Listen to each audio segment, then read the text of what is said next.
Mars, umaga to ah. Narinig ko kasi si Bebang nag-uusap kanina saka si Ali. Ang sabi ng isa, money can't buy happiness daw. Naniniwala ka ba? Ano sa palagay mo? Masyadong maaga, Marikix. Ikaw, Mars, ha? Aga-aga mo makinig ng chika ng may chika. Pero kung yan ang tanong mo, yes, money can't buy happiness. Pero tatanungin kita, masaya ka bang hindi makabili ng gusto mo? O kaya wala ka nang maisaing day, masaya ka pa ba nun? Siguro, yung iba, kapag sinabing money can't buy happiness, yung sobra kasi natin paghahangad, nakakalimutan na natin yung maliliit na bagay na nakapagbibigay saya.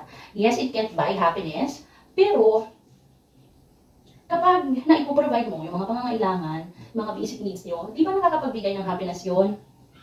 On a deeper sense kasi, ang pera, dapat hindi natin yan pinapagalaw sa buhay natin. To vital need ang pera. It can't buy health, pero makakapagbigay siya ng proper medication kapag may pera ka. Kung sa bagay may tama ka. What? Basta kapag labis, lahat ng labis, hindi na maganda. Kapag nasa tama ka lang, pag sakto lang, at masaya ka, wala kang natatapa kang iba, go ka lang. Ganun ba yung Mars? Yes, Mars. Ganun lang yun.